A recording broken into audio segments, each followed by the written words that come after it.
বিসমিল্লাহির রহমানির রহিম।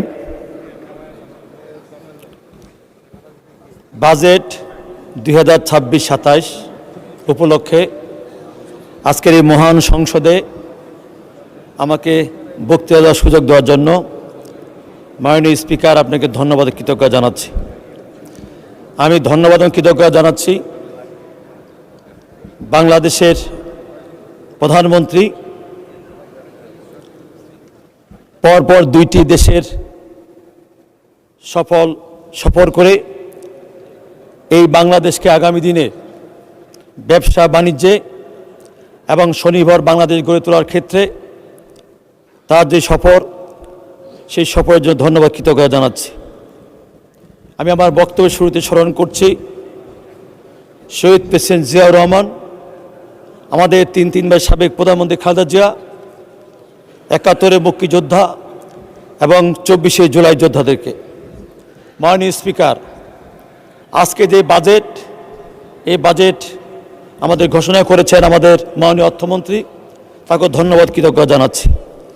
আমি এইখানে এই বাজেট প্রণয়নের জন্য যে কারিগর নির্ভীতে কাজ করেছেন, যে কারিগরের সার্বিক সহযোগিতায় এই বাজেট ৯,৮০,০০০ কোটি টাকার বাজেট ঘোষণা করা হয়েছে, আমি সেই কারিগর সম্বন্ধে দু একটি কথা বলতে চাই।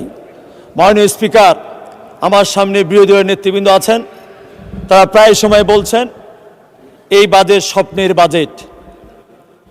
আমি বলতে চাই, এই যে আমার সামনে আপনারা বসে আছেন বিরোধী দলে, আপনারা কি স্বপ্ন দেখেন না আগামী দিনে সরকারে আসবেন, ক্ষমতায় আসবেন? আজকে যারা আমরা সংসদ সদস্য হয়েছি, আজকে বাংলাদেশের যত মানুষ রাজনীতি করে, সবাই কি স্বপ্ন দেখে না যে আমরা একদিন উপজেলার চেয়ারম্যান হব, আমরা একদিন পৌরসভার মেয়র হব, একদিন আমি সংসদ সদস্য হব, একদিন আমি বাংলাদেশের মন্ত্রী হব, একদিন সরকারি দলে যাব? আমি মনে করি আমাদের আজকের এই বাজেটের কারিগর আমাদের সেই স্বপ্নের বাজেট দিয়ে আমি মনে করি আগামী দিনে আমাদের সেই স্বপ্ন বাস্তবায়ন করার জন্য দীর্ঘদিন পর বাংলাদেশে পা দিয়েই উনি বলেছেন আই হ্যাভ এ প্ল্যান। আজকে 12ই ফেব্রুয়ারি নির্বাচনে এবং 17ই ফেব্রুয়ারি সরকার গঠন করার পরেই 130 দিনেই উনি কিন্তু আই হ্যাভ এ প্ল্যানটাকে কিন্তু উই হ্যাভ এ প্ল্যানে আজকে উনি পরিণত করতে যাচ্ছেন। মাননীয় স্পিকার, মাননীয় স্পিকার, আজকে ফ্যামিলি কার্ড, কৃষক কার্ড, লোন মুক্ত সুদ, ইমাম পুরোহিতদের বেতন, নতুন করে 2026 খাল কাটা কর্মসূচি, ই হেলথ কার্ড, এই কর্মসূচিগুলো আজকে সারা বাংলাদেশের প্রত্যন্ত অঞ্চলে যেভাবে মানুষের মধ্যে সাড়া জাগিয়েছেন, যেভাবে মানুষের মনে নাড়া জাগিয়েছেন, আমার বিশ্বাস আমার বিরোধী দলের নেতৃবৃন্দ যারা আছেন, যারা আপনি নিজে এলাকায় গেলেও আপনার কিন্তু সেই হেলথ কার্ডের পক্ষেই আপনাকে কথা বলতে হচ্ছে, এই ফ্যামিলি কার্ডের পক্ষে কথা বলতে হচ্ছে, কারণ প্রতিনিয়ত তারা সেই হেলথ কার্ড, ফ্যামিলি কার্ড এবং কৃষক কার্ড চাচ্ছে। এটাই হচ্ছে আমাদের এই সেই কারিগরের কারিশমা। মাননীয় স্পিকার, মাননীয় স্পিকার, আমাদের সেই কারিগর একটা সময় বলেছিল করব কাজ গর্ব দেশ, সবার আগে বাংলাদেশ। আজকে বলতে চাই সেই কারিগর আজকে বলছেন করব কাজ গর্ব দেশ, সবাই মিলে বাংলাদেশ। মাননীয় স্পিকার, মাননীয় স্পিকার, আমরা দেখেছি আমাদের সরকার গঠন করার পরেই ঠিক 10 দিনের মাথায় তেল নিয়ে শুরু হলো তেলেসমাতি, সেই ইরান এবং ইসরায়েলের যুদ্ধের মধ্য দিয়ে আমরা দেখেছিলাম কিভাবে সেই সময় তেলকে নিয়ে আমাদের পেট্রোল পাম্পগুলোকে নিয়ে কী ধরনের নাটক, মব সৃষ্টি করা হয়েছিল। কিন্তু আমাদের সেই কারিগর এই সংসদে সবাইকে অবাক করে দিয়ে সরকারি দল থেকে 5 জন, বিরোধী দল থেকে 5 জন, 10 জন সদস্য নিয়ে কমিটি করে দেওয়ার 2 দিনের মাথায় সেই তেলেসমাতি বন্ধ হয়ে গেল, ওই যে পেট্রোল পাম্পের যে লাইন সে সিএলও বন্ধ হয়ে গেল। মাননীয় স্পিকার, মাননীয় স্পিকার, আজকে আমি বলতে চাই বিগত ফ্যাসিস্টরা তাদের সরকার আমলে 3টি জেনারেশনকে ধ্বংস করে দিয়ে গেছেন। একটি হচ্ছে স্কুলের ছাত্র যারা নিরাপদ সরকার আন্দোলন করেছিল, আরেকটি হচ্ছে কলেজের ছাত্র যারা কোটা আন্দোলন করেছিল, আরেকটি হচ্ছে বিশ্ববিদ্যালয়ের ছাত্র যারা হাসিনা খেদা আন্দোলন করেছিলেন। মাননীয় স্পিকার, আমাদের সেই কারিগর আজকে সেই প্রাইমারি স্কুলের ছাত্রদেরকে ক্লাস 4 থেকে তাদেরকে নূতন কুড়িতে সম্পৃক্ত করে এবং তাদের বিভিন্ন ব্যাগ দিয়ে আজকে তাদেরকে সেখান থেকে কিন্তু আগামী দিনে স্বপ্ন দেখাচ্ছে মাননীয় স্পিকার। এবং আমাদের কলেজের ছেলে মেয়েদেরকে আজকে বিশেষ করে মেয়েদেরকে দ্বাদশ শ্রেণী পর্যন্ত বিনা বেতনে পড়ার সুযোগ দিয়ে আজকে স্বপ্ন দেখাচ্ছে মাননীয় স্পিকার। আমি মনে করি আগামী দিনে সে আমাদের আজকে শিক্ষা মন্ত্রণালয়ে যে বাজার এসেছে সেই বাজারের মধ্য দিয়ে আগামী দিনে আমাদের কারিগর যে পথ দেখিয়েছেন আমাদের বিশ্ববিদ্যালয়ের ছাত্ররা তার সেই চাকরি সুনিশ্চিত পাবে এবং বেকার সমস্যার সমাধান হবে।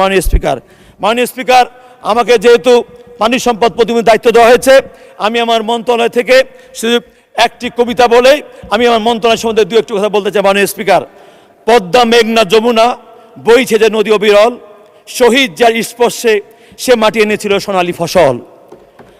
আবজির নেত্রীর লড়াইয়ে ভেঙেছে দীর্ঘ আধার কারা, দেশ মাতার অবিচল প্রতিরোধে দেশ ফিরেছে মুক্ত ধারা। সেই নদী আজ ফিরেছে আবার অধিকারের মায়ায়, ফেসিবাদের মেঘ কেটে গেছে শহীদের রক্তিম মহিমায়।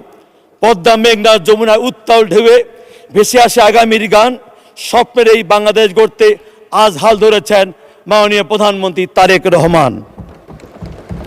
মাননীয় স্পিকার, আজকে আমি বলতে চাই আমাদের এই পানি সম্পদ মন্ত্রণালয়ের তিনটি চ্যালেঞ্জ সবচেয়ে বেশি গুরুত্বপূর্ণ। একটি হচ্ছে আমাদের ফারাক্কাবাদ, আরেকটি হচ্ছে আমাদের পদ্মা ব্যারেজ এবং তিস্তা ব্যারেজ। ইতিমধ্যেই আমাদের মাননীয় প্রধানমন্ত্রীর নেতৃত্বে আমরা কিন্তু সেই আমাদের ফারাক্কাবাদ নিয়ে আমরা কাজ করছি। আমাদের সেখানে আমাদের টেকনিক্যাল কমিটিগুলো আমরা সেইভাবে কাজ করছি।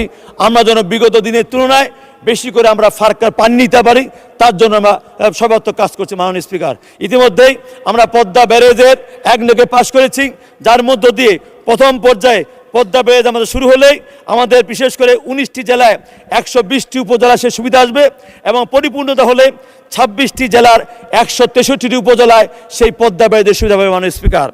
মাননীয় স্পিকার, আমাদের তিস্তা ব্যারেজ নিয়েও আমাদের কাজ হচ্ছে, আমাদের টেকনিক্যাল কমিটি হয়েছে। সেখানে তিস্তা ব্যারেজ হলে সেখানে আমাদের প্রায় 5টি জেলা আমাদের উত্তরাঞ্চলে সেই সুবিধা পাবে। মাননীয় স্পিকার, এবং এই পদ্মা ব্যারেজের মধ্য দিয়ে আমাদের 37% মানুষ আজকে বাংলাদেশে সেই সুবিধা আসবে। মাননীয় স্পিকার, আমার সময় শেষ হয়ে যাচ্ছে, শুধু বলতে চাই পঞ্চগড়কে পর্যটন নগরী করার জন্য আমি আহ্বান জানাচ্ছি এবং পঞ্চগড়ে বাইপাস অত্যন্ত জরুরি এবং আমাদের মাননীয় প্রধানমন্ত্রী আঞ্চলিক সমতা ভিত্তিতে যে উন্নয়ন করতে চেয়েছেন সেই পঞ্চগড় দেবীগঞ্জে একটি 1 ডজন করার জন্য আমি আহ্বান জানাচ্ছি। মাননীয় স্পিকার, সবাইকে ধন্যবাদ বলে আমি আমার বক্তব্য শেষ করি। মাননীয় স্পিকার, আসসালামু আলাইকুম। ধন্যবাদ। পরবর্তী বক্তা মাননীয় হুইপ রকিবুল ইসলাম